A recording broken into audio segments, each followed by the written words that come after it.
Bom, não sei se você gosta de ganhar presente, né? Eu não gosto de ganhar presente, eu gosto de ganhar presentes, né?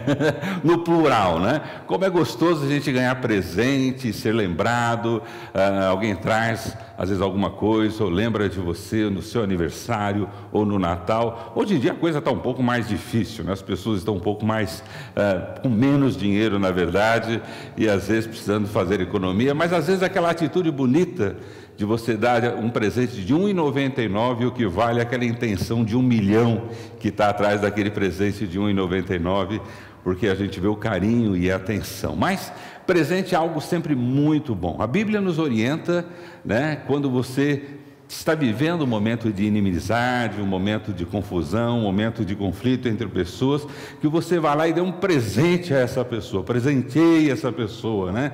Porque nada como quebrar um coração, nada como mudar as relações quando você tem a oportunidade de presentear. Então, se você tem algum problema com o pastor, pode me procurar, tá bom?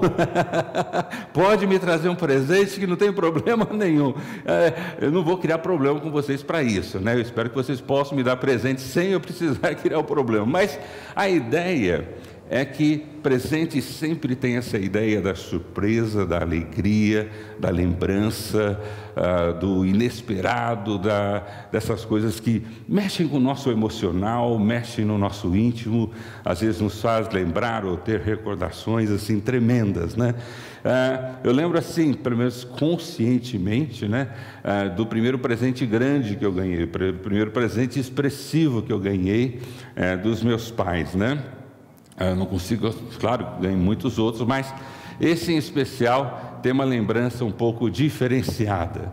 Você imagina, né? Mais ou menos quando eu era criança, deixa eu fazer as contas aqui, alguém tem computador ou aquela HP, né? Mas quando eu era criança, hoje eu estou com quanto, Rubens? 28 anos? 43, né? Mas vamos supor, quando eu tinha lá meus 5, 6 anos, né? Provavelmente assim, naquela época, pensar em um autorama era pensar nesses videogames caros que tem hoje, né? Essas coisas sofisticadas, né? Então, ter um autorama era o sonho de toda garotada. Você lembra, Rubens, né? Assim, era o sonho de toda molecada, assim, ter um autorama, né? Lembrar do Fittipaldi, né? E toda essa geração, né? De corrida. E a minha família, lógico, preparou uma grande surpresa, né, para aquele Natal, para me dar um autorama. Mas, na verdade, eu queria um cachorrinho, né? Eu estava doido por um cachorrinho, eu queria um cachorrinho, né? Toda criança tinha um cachorrinho e eu queria um cachorrinho, né? E eu não era muito teimoso, só era um pouquinho, eu só queria um cachorrinho, né? Então, quando meus pais vieram felizes com aquela caixa imensa, né, para me dar, né, eu fiz um bico daquele tamanho. Cadê o meu cachorrinho? Eles ficaram frustrados, né? Eles ficaram decepcionados. Mas até a gente está te dando um autorama, mas e o cachorrinho, né? Não, mas olha que o autorama é bonito. Mas eles gastaram 1 hora e toda a família, o Natal parou, tal, para me convencer que o autorama era melhor que o cachorrinho e que depois, para frente, eles me dariam um cachorrinho. Quando eu me convenci, tá bom, então o autorama é o grande presente desse Natal desse ano, né? Foi muito difícil eu conseguir brincar, porque meu cunhado e meu pai ficaram brincando o tempo todo e não deixavam eu interagir ali no brinquedo. Primeiro eles montaram tudo e não deixavam eu participar. Mas assim, os presentes sempre nos trazem coisas boas, coisas tremendas na nossa vida. E eu não conheço alguém que queira mais nos dar presente do que Deus. Eu não conheço alguém que se preocupe mais conosco, não só no sentido da nossa vida, mas de nos dar presentes. Coisas que são inesperadas, coisas que nós não merecemos, coisas que, você não fez o porquê. Mas quando eu olho o porquê Deus quer nos dar presente, eu vejo assim que Ele quer nos presentear como nós queremos nos presentear uns aos outros para promover a alegria, um bem-estar, algo gostoso, algo magnífico na nossa vida. E quanto mais eu estudo a Bíblia, mais eu vejo como Deus é um Deus de presente, presenteador, aquele que gosta de dar presentes e nos surpreender, presentes grandes, presentes pequenos, mas todo tipo de presente que não só atenda a nossa necessidade, mas nos ensina a viver essa vida cada dia melhor. E quando eu penso assim, em Deus, quando eu penso em Deus, não como o Papai Noel, mas eu penso em Deus como aquele pai provedor, aquele pai que olha para mim e fala: eu quero dar um presente para o Fernando, eu quero alegrar o coração do Fernando, eu quero que o Fernando tenha momentos de felicidade, eu quero que o Fernando realmente possa brincar com o pai dele, brincar com o cunhado, dividir o presente dele com outras pessoas. E eu vejo Deus constantemente querendo nos presentear a todos nós, não só ao pastor, o missionário, não só ao cristão, mas ao não cristão, não só aos batistas, mas de qualquer outra religião. Eu vejo que Deus quer nos presentear a todos nós. Mas às vezes você pode ser um menino bicudo como eu era. Não, esse eu não quero, eu quero o outro. Não, eu quero o outro presente. E Deus está te dando um tremendo de um autorama tal. Você fala: eu quero o cachorrinho, né? E tal. E às vezes nós é que não recebemos o presente de Deus. Às vezes nós que questionamos se aquilo é bom ou é ruim, ou se eu quero ou não quero, ou se eu devo aceitar ou não devo, e será que é um presente ou não é? E nós perdemos a oportunidade de receber os presentes que Deus tem para cada um de nós. Por isso que quando nós estudamos sobre dons, a palavra dons quer dizer isso. Dons não quer dizer só uma capacidade especial, mas mais do que uma capacidade especial, é um presente especial, é uma dádiva, é um presente do Senhor para as nossas vidas. Então, quando Deus nos dá dons, é o Senhor que nos concede dons, né? Quer dizer, é Ele que nos presenteia para essa vida de tal forma que aquilo que eu ganho, que aquilo que eu recebo, não só vai me tornar feliz, mas vai fazer com que a minha felicidade promova a felicidade comum de outras pessoas. E Deus é um Deus de dons, de muitos dons. Ele não tem limites do que Ele pode nos dar, do que Ele pode nos agraciar com capacidades. Porque existem presentes que logo acabam. Existem presentes que você ganha que logo somem. Existem presentes que nem com esse autorama que foi perdendo peça, perdendo carrinho, perdendo pista, tal, de repente já não existia mais autorama.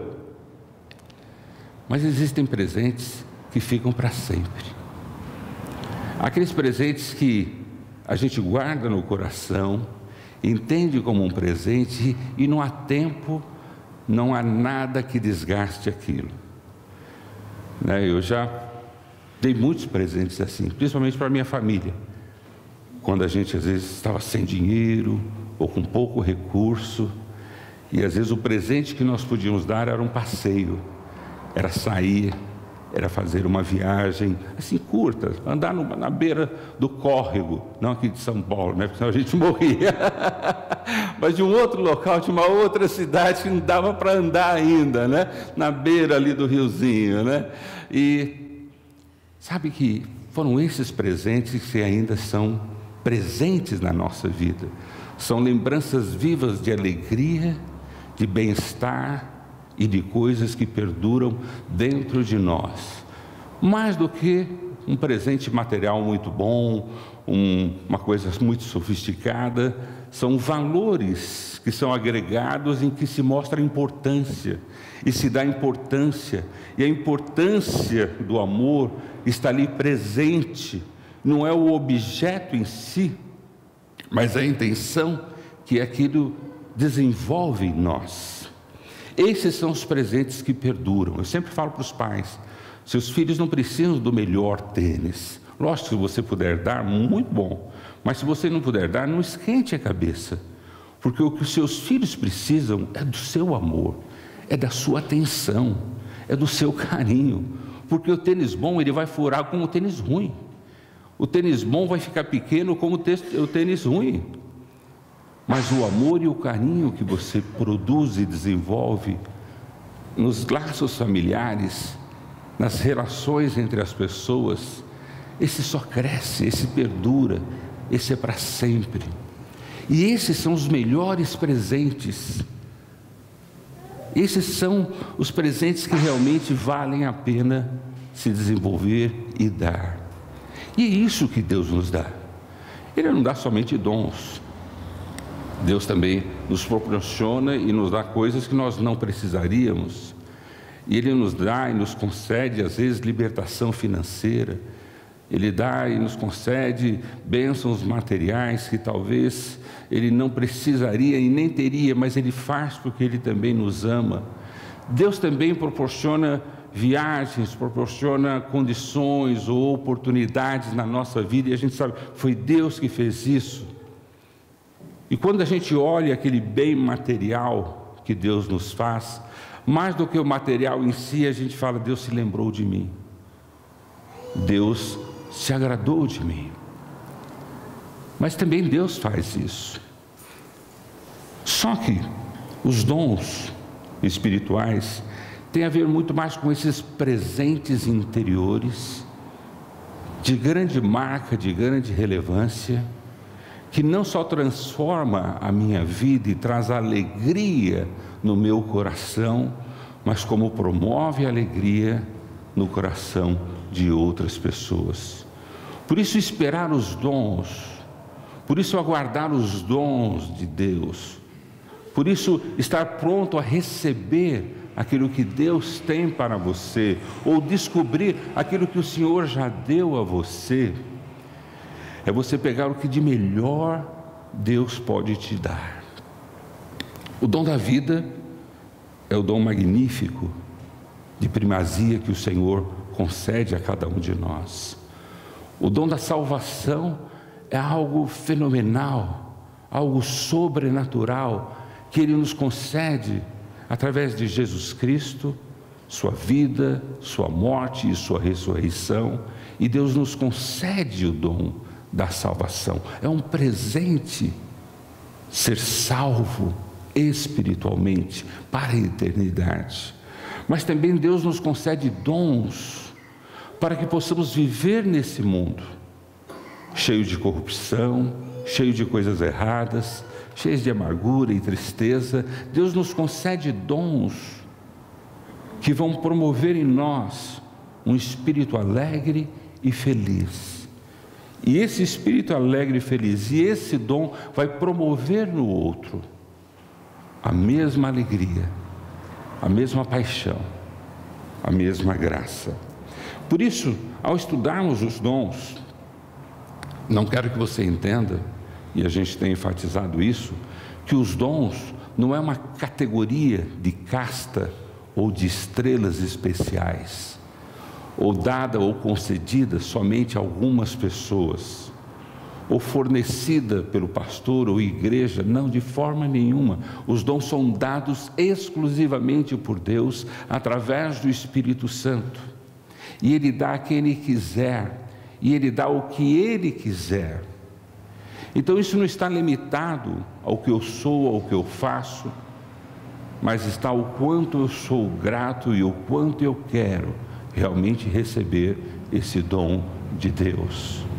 Os dons às vezes têm sido tratado esse assunto de uma forma muito superficial, onde se valoriza coisas que você não encontra na Bíblia para serem valorizadas, como ser um super pop, ou ser uma pessoa estrelar, ou ser alguém diferenciado.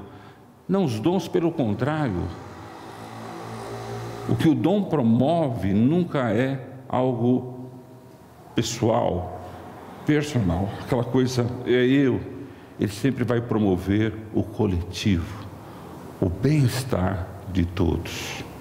Por isso, ao estudar os dons e introduzindo cada vez mais esse assunto dentro da nossa igreja, da igreja que estamos formando aqui na nossa comunidade, entendendo que os dons são os meios em quais nós vamos nos relacionar entre nós, por nós e para o mundo, eles são extremamente essenciais. Eu descobrir qual é o meu dom, qual é o dom que Deus me deu, que dom existe em mim, que vai fazer com que eu possa me relacionar dentro da igreja, promover dentro da igreja uma edificação, uma comunhão, um relacionamento tal que esse corpo vai ser forte e sadio, e eficaz e eficiente em tudo que fizer, e a sua missão maior e o seu compromisso maior desses dons serem edificados entre si, entre nós aqui na sua igreja,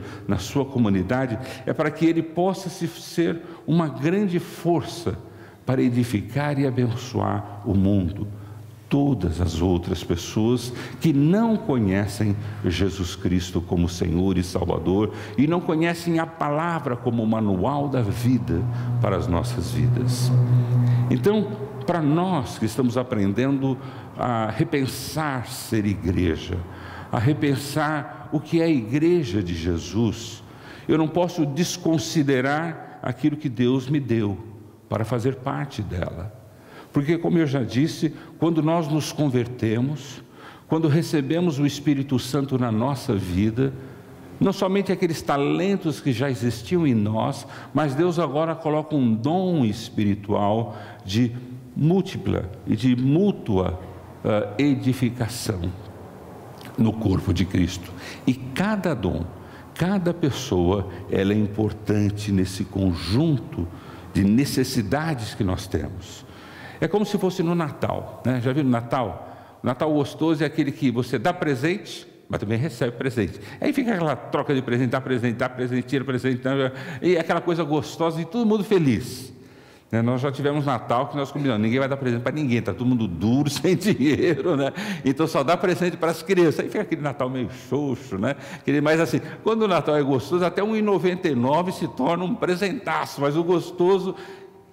E a igreja de Jesus é assim, nós nos presenteamos uns aos outros. Tem que ser Natal cada vez que nós nos encontramos aqui. Tem que ser momentos em que eu dou algo a você e você dá algo a mim. Eu espero que você esteja gostando das mensagens ou da voz profética que Deus tem colocado entre nós aqui, porque é o que eu posso dar em termos do meu dom, daquilo que Deus tem me dado como capacidade de pronunciar, de falar a sua palavra, não a minha, mas a palavra de Deus. Mas aqui não é só o pastor que tem dom. Uma criança tem o seu dom, um adulto tem o seu dom, uma mulher tem o seu dom, um homem tem o seu dom. Todos aqui temos dons para compartilhar e nos edificarmos mutuamente. Voltando à passagem de 1 Coríntios, capítulo 12, nós vamos reforçar essa ideia, reforçar esses princípios que estamos abordando aqui com você, para que a gente não perca o nosso rumo de importância dos dons e a relevância do seu dom particular que Deus já concedeu a você, que recebeu o Espírito Santo na sua vida e hoje vive com Ele. Diz assim a palavra do Senhor, 1 Coríntios, capítulo 12, versículo 1. Irmãos, quanto aos dons espirituais, não quero que vocês sejam ignorantes. Vocês sabem que quando eram pagãos, quer dizer, separados de Deus, de uma forma ou de outra, eram fortemente atraídos e levados para ídolos mudos. Por isso, eu lhes afirmo que ninguém que fala pelo Espírito de Deus diz, Jesus seja amaldiçoado. E ninguém pode dizer, Jesus é Senhor, a não ser pelo Espírito Santo. Há diferentes tipos de dons, mas o Espírito é o mesmo. Há diferentes tipos de ministérios, mas o Senhor é o mesmo. Há diferentes formas de atuação, mas é o mesmo Deus quem efetua tudo em todos. Mas é o mesmo Deus que efetua tudo em todos. A cada um, porém, a cada um, e você faz parte desse cada um. A cada um, porém, é dada a manifestação do Espírito, visando ao bem comum. Veja, se fala que a cada um, não é para alguns, não é somente alguns, mas é para todos. E quando fala para cada um, é que cada um vai receber o seu, que talvez vai ser diferente dos outros. Quando se diz para cada um, quer mostrar a particularidade e a pessoalidade desse dom que Deus põe na minha vida, que Ele dispõe na minha vida e que eu recebo na minha vida. Quando diz cada um, Ele realça a importância do indivíduo, da pessoa dentro do corpo de Cristo. Então não existe alguém que é mais importante do que outro aqui dentro, ou dentro da igreja de Jesus. Cada um é importante, cada um tem o seu papel, mas existe uma palavra que segue esse a cada um, é a palavra porém. E ela tem referência ao sentido, apesar de ser para cada um, porém, e esse porém tem que dizer assim, pode dar a impressão que você vai viver o seu dom, você vai curtir o seu dom, você vai se divertir com o seu dom, você vai viver somente para o seu dom. A palavra porém está nos apontando que é uma condição que vem logo em seguida, que é dada a manifestação do Espírito visando o bem comum. O bem comum. Bom, se eu sou parte de uma igreja, se eu sou membro de uma igreja, se eu aceitei Jesus Cristo como Senhor e Salvador, eu sou cada um. Porém, desse mesmo Espírito, dessa mesma manifestação, ele visa, o seu propósito é para que nós venhamos a ter um bem comum, algo que vai melhorar a vida de todos nós. E essa melhora é no sentido de que nós juntos, melhorados, edificados, possamos cumprir o nosso propósito missionário, de levar a palavra de Deus, levar a mensagem do Senhor Jesus Cristo a todos os lugares. Me preocupa muito uma coisa sobre a particularidade da igreja nesse sentido, a importância da igreja nesse sentido. Recentemente, talvez vocês já ouviram, ou tiveram notícia, ou souberam, em que o IBOP fez um levantamento mostrando que está crescendo o número de cristãos sem igreja. Quando eles levantam isso, é porque é feita uma estatística, uma entrevista, e uma entrevista não de uma pergunta só, mas de várias perguntas que vão dar esse apontamento para eles. Então esse levantamento não é um achismo, ou um pensamento, ou uma ideia, mas quando se levanta um posicionamento desse, houveram perguntas e respostas que no seu conjunto apontam essa verdade. Verdade que está crescendo o número de cristãos sem igreja. A minha pergunta é: por quê? E a minha pergunta se reverte em duas perguntas. Por que os cristãos estão ficando sem igreja? Porque não existe cristão sem igreja. Você pode, mas eu posso viver o cristianismo sozinho. Aí vem aqui, porém, a manifestação do Espírito nas nossas vidas é visando um bem comum, uma edificação comum, um trabalho comum, de uma coletividade. Então, essas pessoas que se têm caracterizado como cristãos sem igreja, eu posso até entender a razão de alguns, de decepções, frustrações, talvez situações embaraçosas que eles têm visto em muitas igrejas pelo Brasil. Talvez a falta de testemunho de pastores, talvez a falta de escrúpulos de algumas igrejas, tenha levado as pessoas a se decepcionarem em relação à igreja de Jesus.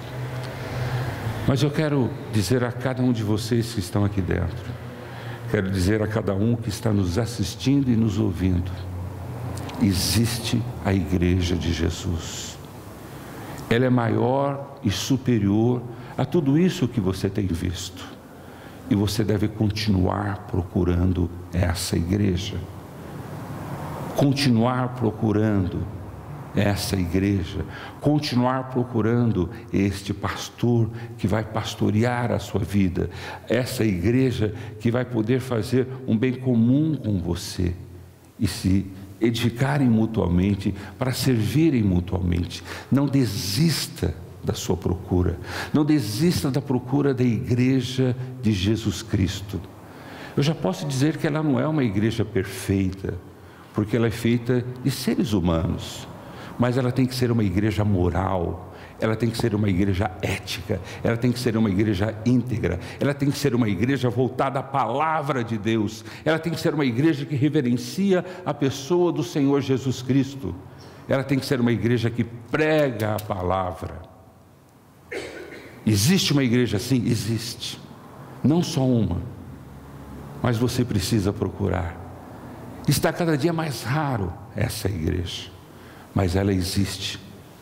Você tem que ser um peregrino em busca dessa igreja, porque infelizmente nós temos mais e inúmeras igrejas e ministérios que perderam o seu rumo, o seu caminho, a sua visão primordial, que é qual?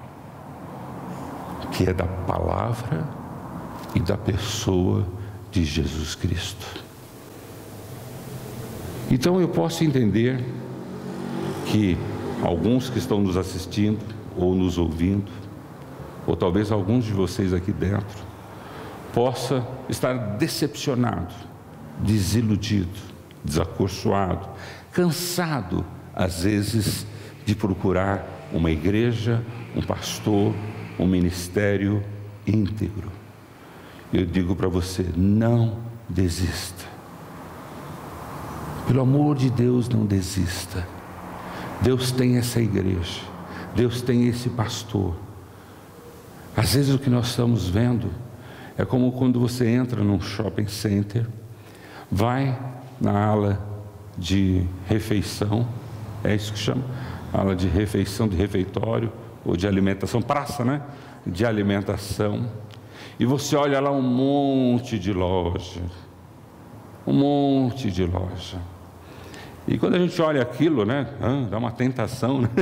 Você fica com a vontade, mas quando você pensa um pouquinho mais naquilo, que aquilo é um fast food, uma comida rápida, preparada num ambiente não próprio, você já começa a ver, opa, pode ter alguns problemas. Aí você começa a escolher, não só pelo paladar, mas pela qualidade, talvez, do alimento e do serviço.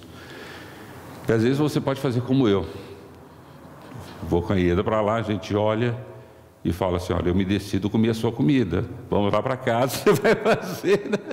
O seu lanche é muito melhor, vou para casa, porque não dá para encarar isso aqui.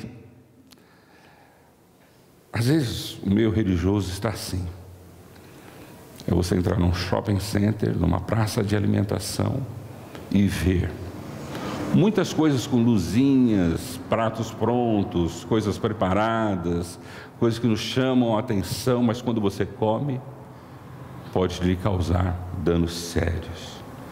Mas alguma coisa ali você deve buscar e procurar.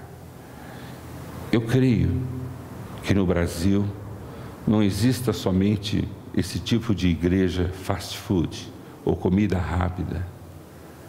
Eu creio que existam igrejas no Brasil, São Paulo, no seu estado, onde você estiver, em que realmente ela está compromissada com a palavra, com o estudo da palavra de Deus, com a pessoa do Senhor Jesus Cristo e ela luta pela sua integridade.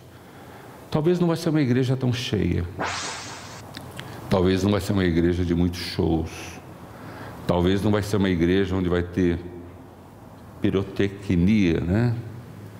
Talvez vai ser uma igreja humilde, uma igreja talvez não central, ou grande, ou pequena, não importa.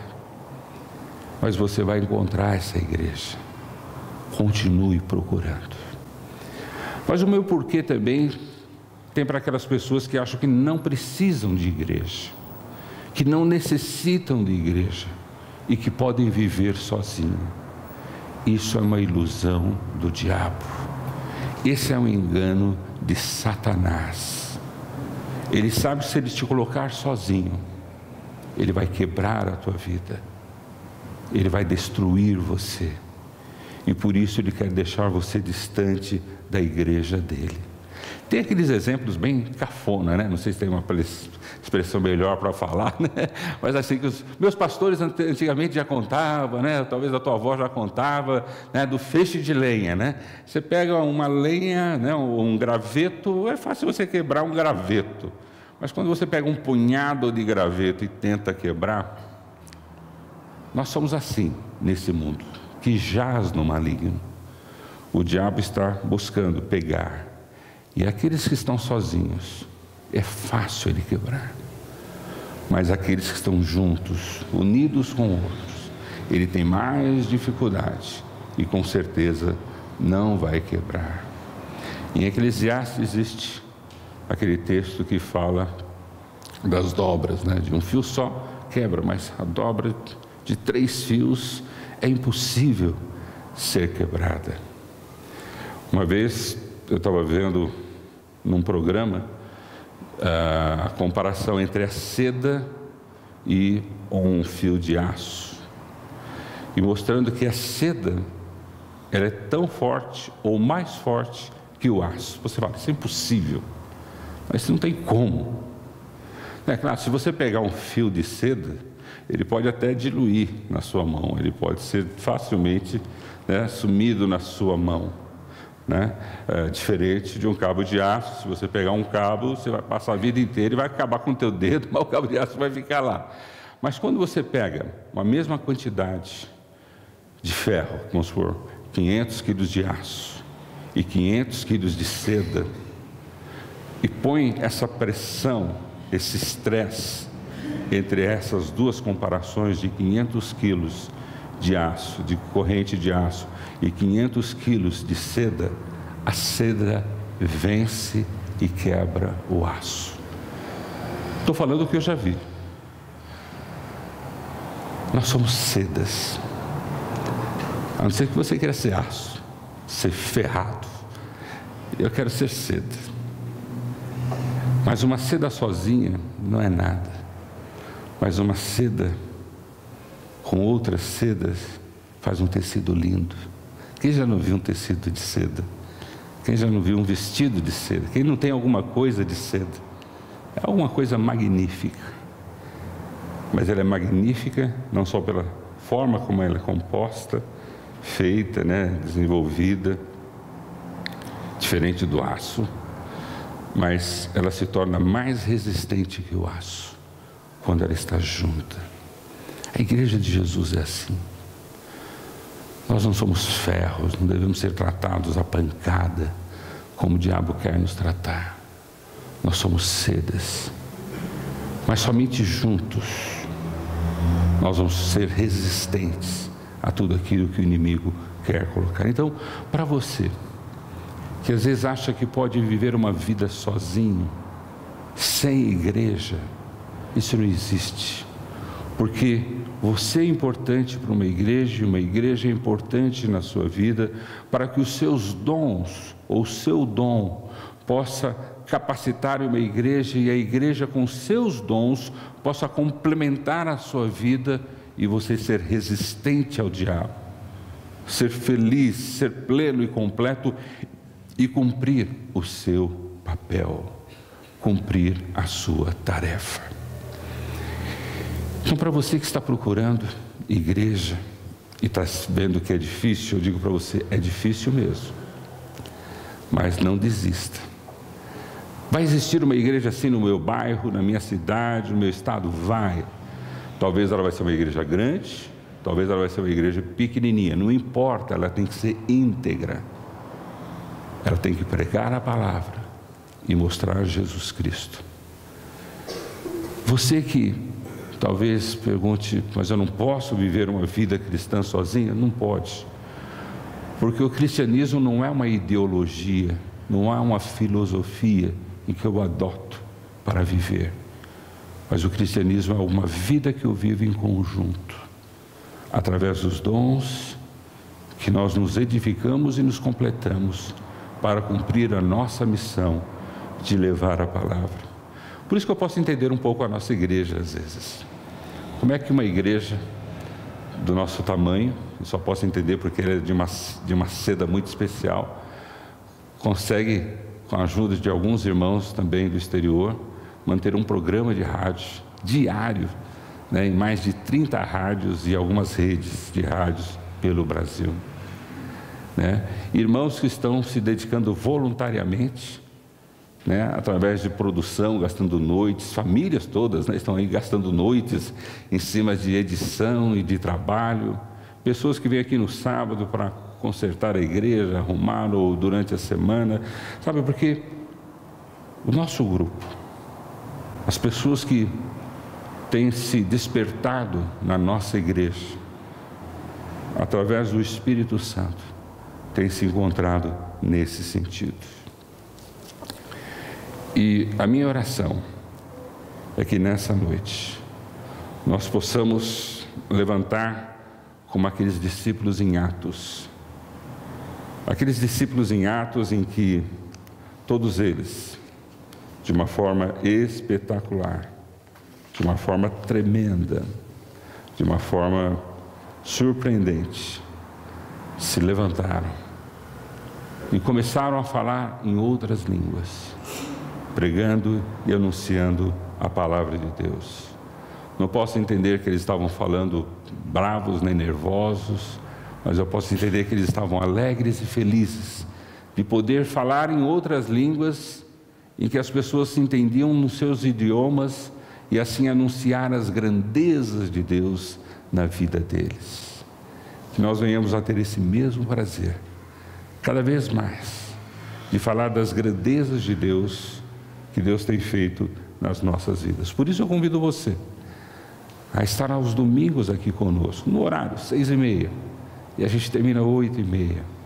Eu convido você a fazer parte não só dessa igreja, mas da sua igreja, ou a igreja que você está buscando, porque a igreja é essencial para que a gente possa viver toda essa dimensão e felicidade que Deus tem para nós.